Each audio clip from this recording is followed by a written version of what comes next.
جن کی کوئی عزت نہیں ہوتی وہ دوسروں کو بے عزت کر کے فخر محسوس کرتے ہیں۔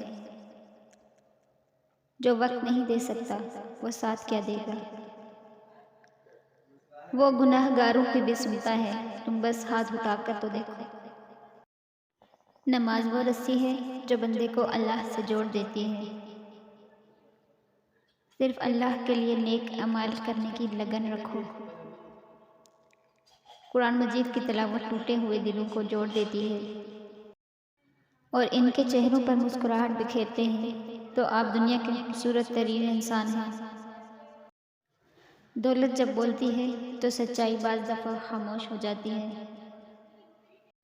احتیاط بہت ضروری ہے، آپ سڑک پار کر رہے ہوں یا حد، بس ایک اللہ راضی ہو جائے تو دنیا کا معیار تو بدلتا رہتا ہے۔ اپنے سے کمزور کے ساتھ کیا جانے والا سلوک ہی آپ کا اصل اخلاق ہوتا ہے۔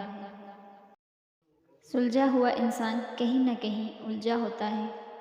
کچھ لوگ میری دنیا میں خوشبو کی طرح ہیں جو روز محسوس تو ہوتے ہیں پر دکھائی نہیں دیتے۔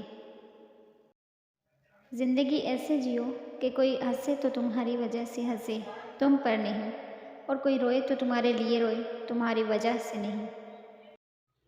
درخت اپنا پھل خود نہیں کھاتے، دریا خود اپنا پانی نہیں پیتا۔ پتہ ہے کیوں؟ کیونکہ دوسروں کے لیے جینا ہی اصل زندگی ہے۔ جتنا آپ کے پاس ہے اس سے کم دکھاؤ اور جتنا آپ جانتے ہو اس سے کم بولو۔ زندگی میں کبھی اس انسان کو مت کھونا جو غصہ کر کے پھر تمہارے پاس آ جائے۔ ایک طرف نفرت ہے جو چند لمحوں میں محسوس کر لی جاتی ہے، دوسری طرف محبت ہے جس کا یقین دلانے میں زندگیاں گزر جاتی ہیں۔ رشتے اور تعلق نبھانا ایک فن ہے جس کے لیے دولت کا نہیں، محض احساس کی ضرورت ہوتی ہے۔